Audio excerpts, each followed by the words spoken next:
ఈ కాయ ఏంటో చెప్పుకొని చూద్దాం.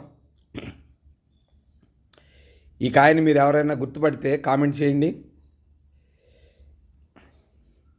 మీకు ఒక క్లూ కూడా ఇస్తున్నాను.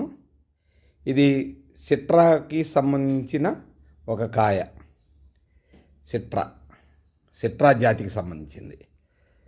అంటే పుల్లగా ఉంటుంది. ఇది పండితే లోపల తీయగా ఉంటుంది. ఇది ఏం కాయో చెప్పుకోవాలి, చూద్దాం.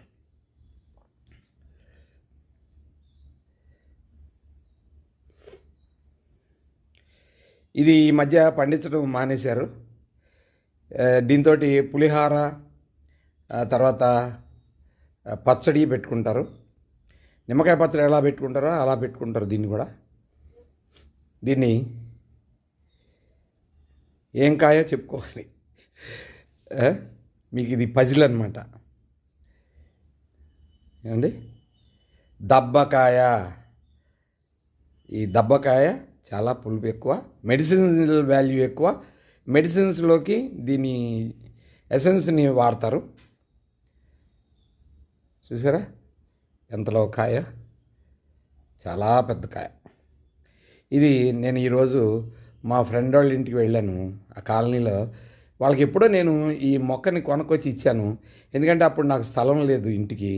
సో దట్ మీరు వేయండి మీ దొడ్లో, ఎప్పుడన్నా వస్తే ఒక కాయ ఇవ్వండి అన్నాను. తర్వాత నేను వేసాను, నా చెట్టు కూడా కాయటం మొదలుపెట్టింది. కాసింది ఒక సంవత్సరం. మరి ఆ సంవత్సరం తర్వాత నెక్స్ట్ ఇయర్ కాపు లేదు. అది ఎవరో ఏదో పౌడర్ ఏదో ఇచ్చాడు. ఆ పౌడర్ గుంట తీసి పక్కన వేయమన్నాడు, వేశాను, నీళ్లు పెట్టాను, విపరీతంగా కాసేసింది, వంగిపోయింది. తర్వాత కాపే లేకుండా పోయింది.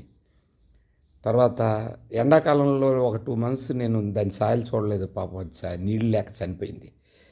Sorry to say, again I have to plant this tree. ఇంగ్లీష్లో చెప్పాను, సారీ. ఈ చెట్టుని మళ్ళీ నాటి ఒక 5 సంవత్సరాలు ఎదురు చూడాలి. 5 సంవత్సరాలకు కానీ కాపు రాదు ఈ చెట్టు. Thank you for watching. Subscribe my channel and share this story to your friends and nearest, dearest friends. Thank you very much.